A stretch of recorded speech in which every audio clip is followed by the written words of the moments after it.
Hello and welcome to the Zach Brown Show, the show that introduces you to old friends for the first time. I'm your host, Zach Brown. This will be the first installment of a new series I'm calling Success Starts Now. On this episode, I talk with business owner Jacob Head. We discuss the importance of presenting the best version of yourself. Our conversation right after this.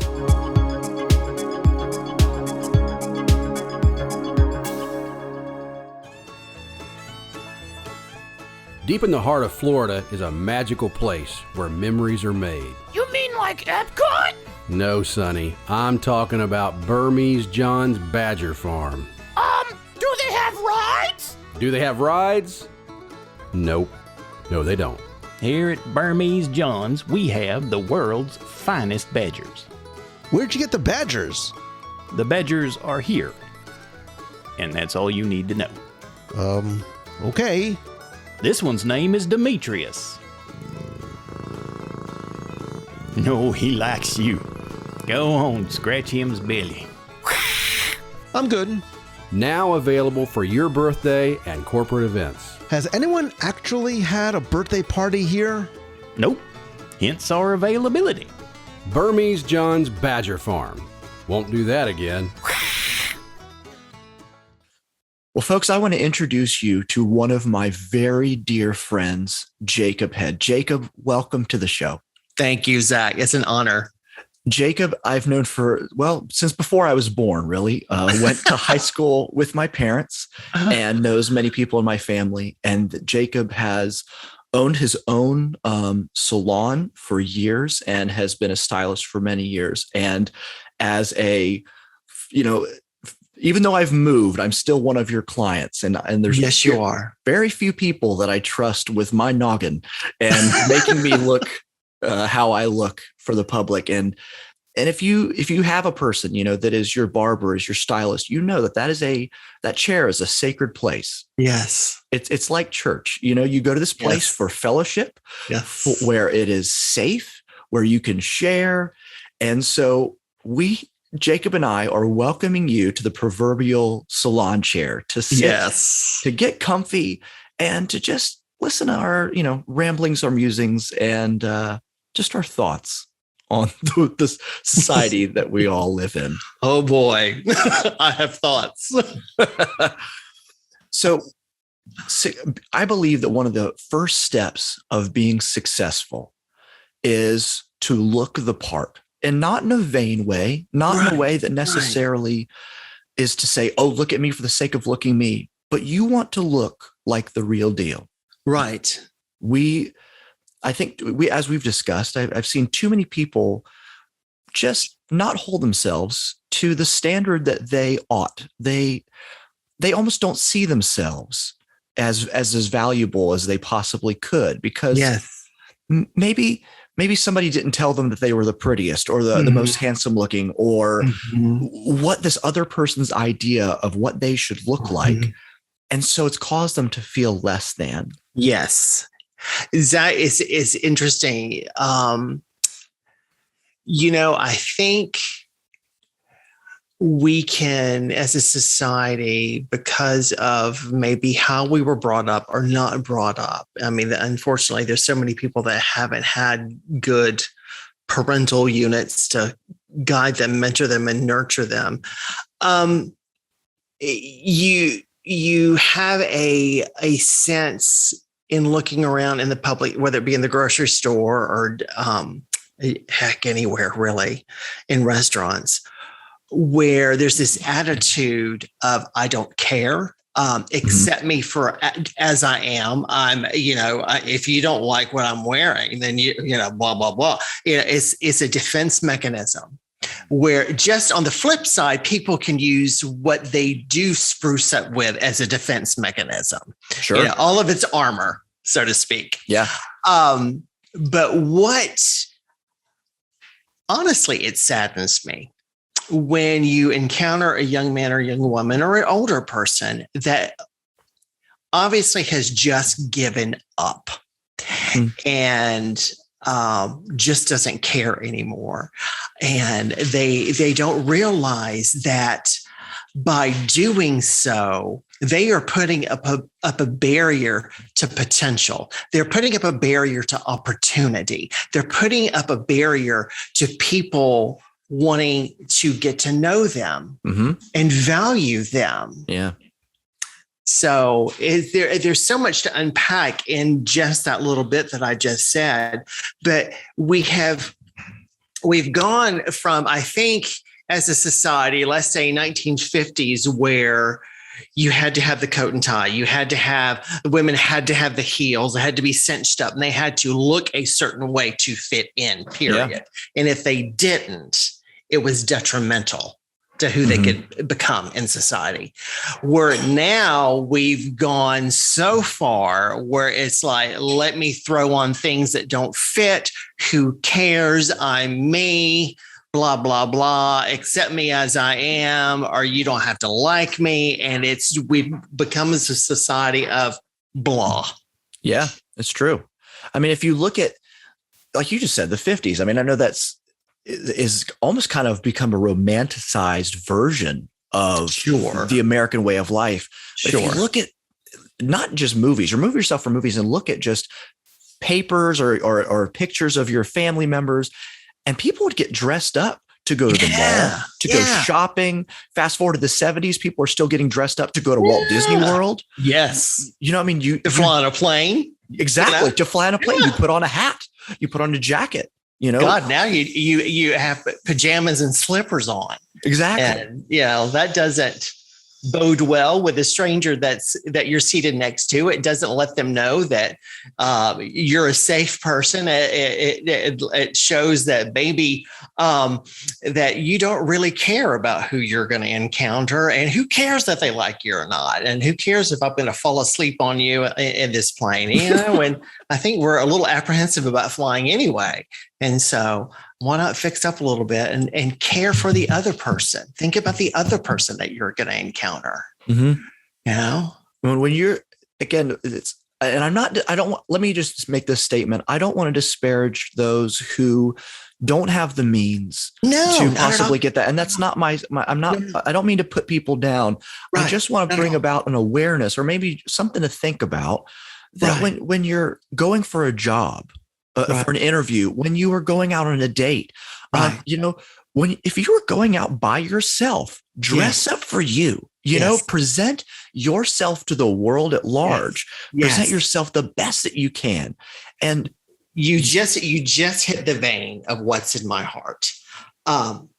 We hear this two buzz phrases and words: self-care and being mindful, or being present. One way we can be mindful and to be present and to do a little self-care is just to take that extra 5-10 minutes in the morning, press your clothes, take a little bit more time with your hair, make sure your glasses are clean. If you wear glasses, maybe polish those shoes a little bit, just be the best you can where you are in life. Be mindful, look in the mirror and go, you know what? I've put my best self forward today. Absolutely. It may not be the most expensive thing. It may be the best I can do with where I am right now. And by doing so, you feed your soul. You allow people to get closer to you and get to know you, because you presented yourself in a way that not only says you care about yourself, but I care about you. I care about meeting you. I want you to feel comfortable around me. Yeah. So I think about those times when I'm not feeling myself, when I feel, a little sad, or I'm just kind of like, I haven't had a good day. When I go, I'm going to take myself out. I'm going to go and either go to a restaurant or go, and get a drink, or just go for a walk, maybe out, say Disney Springs, somewhere around people. And I take that extra time, just a couple extra minutes, like you said, to just, are my shoes clean? Can I buff up those sides a little bit? Does maybe a vest or the shirt need to be pressed a little bit? Right. And I find, Jacob, that when I do that, I walk a little taller. Yes, I almost have a little, I don't want to say a strut, but I kind of get a little bit of a strut. I mean, I kind of you go out and you just feel I joked to my brother. I said, I kind of feel a little sassy. Like I've got this Yes. thing. I feel good. Put on your sassy pants. Yeah. And you get out there and like you're saying, and you're excited to see people. And again, it's not a look at me. It's I'm out and I'm excited to be out and I want to meet you. And I want to be. It's so simple of just looking a little bit better makes you so much happier to just be alive and out doing. You have a phrase that was your grandfather's. And it was my grandfather's phrase. I would love you to share that with our friends and just share the heart of that. Right.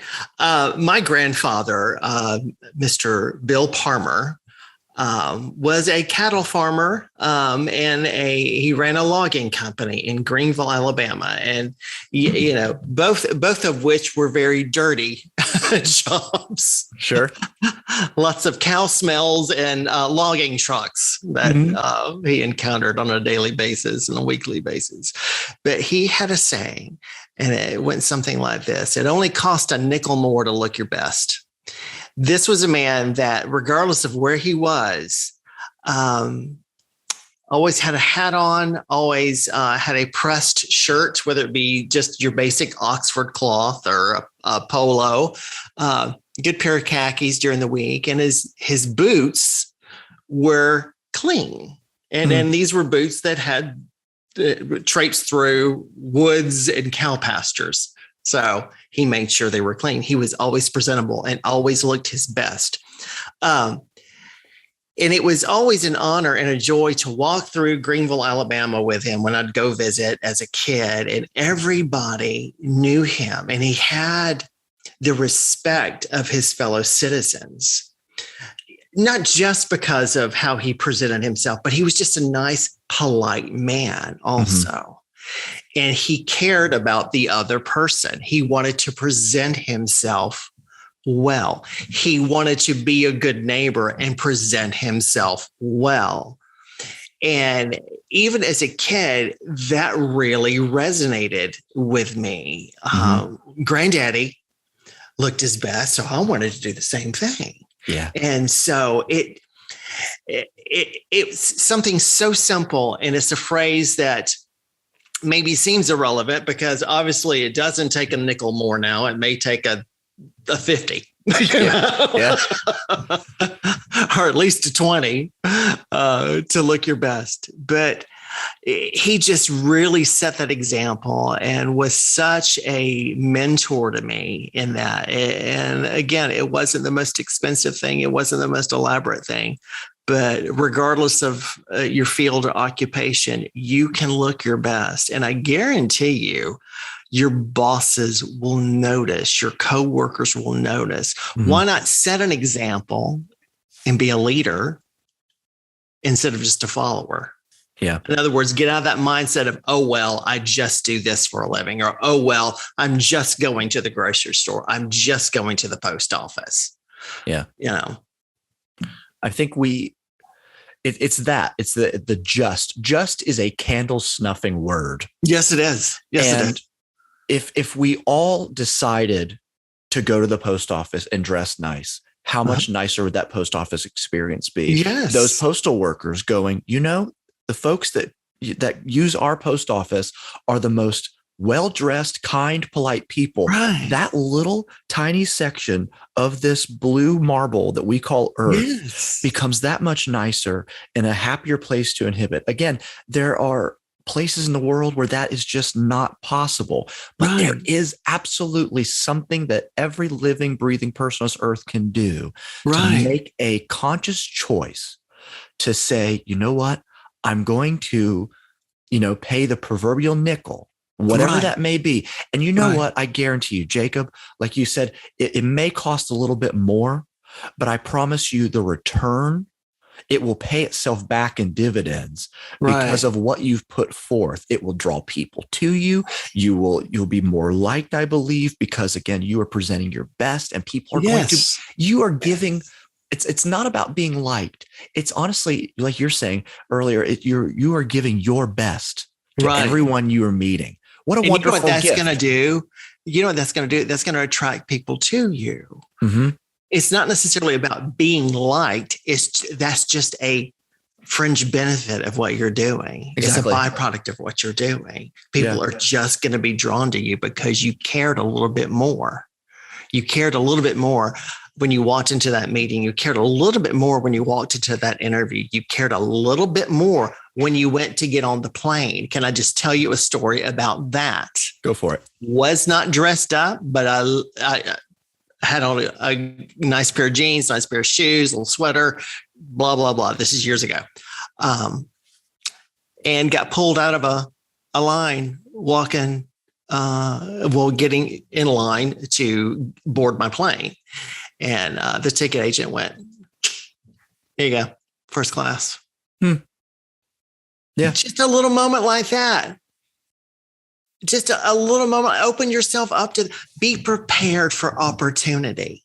Ooh, I like that. That is good. Be prepared for opportunity. Listeners, if you are going to tweet a line from this show, be prepared for opportunity. Be prepared for, be prepared for opportunity. You never know, just because you spent that extra $5 on that shirt at Banana Republic or Ralph Lauren or Kohl's or Marshall's, TJ Maxx, whatever. You ironed it. You spruced up a little bit. You put the product in your hair. You spiffed up the shoes. That little bit of effort will pay off. Yep. You will be preparing yourself for opportunity. You will be setting yourself up. It's a small step, but an important step nonetheless. You will be opening yourself up for better opportunity. You know, there's that saying that we've heard a million times that says, "Dress for the job you want," and it's true. Yep. It's true.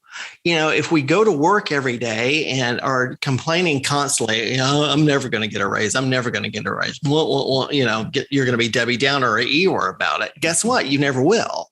Yeah. No.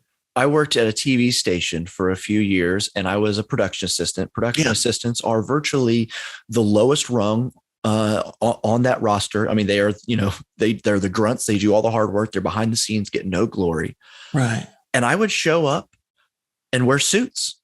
Why? Yes. Because I wanted to look good. We were running production and other guys were wearing t-shirts and jeans, and there was nothing wrong with that. I absolutely wore t-shirts and jeans. But there was times I thought, you know what? I'm going to make a statement.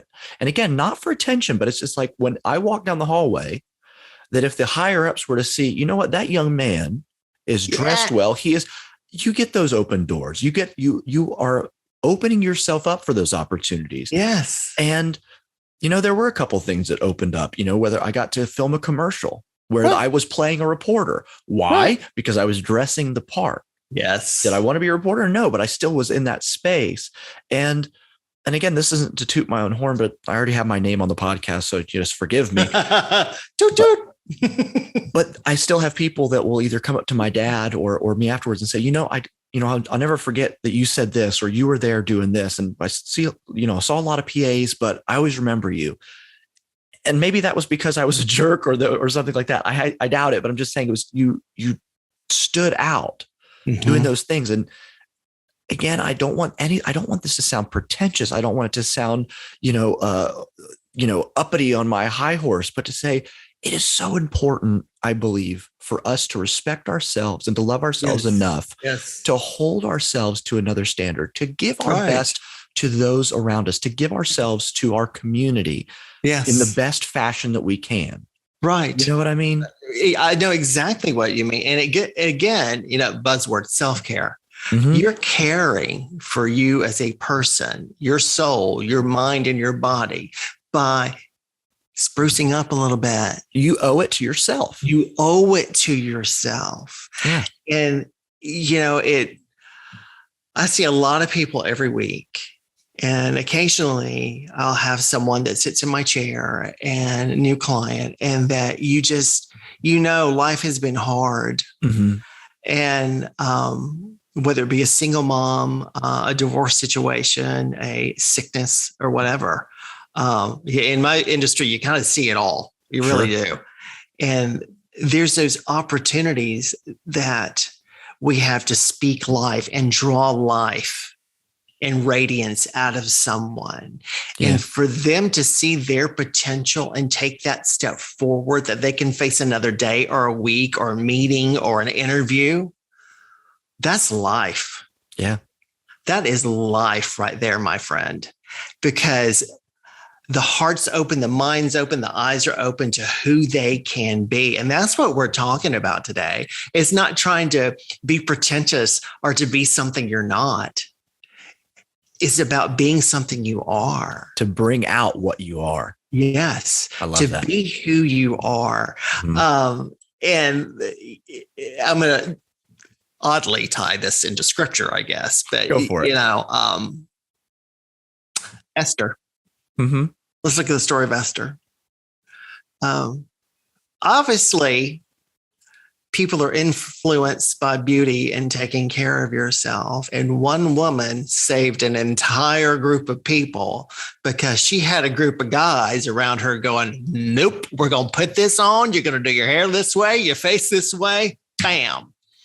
Yep. Queen of a country. Yeah. It's good. You ready for that opportunity? You never know what door is going to open because you've held yourself to this higher standard. Yeah, you never know. And just be ready for that. Out of everything we said today, that's what I want people to be encouraged by. Be ready.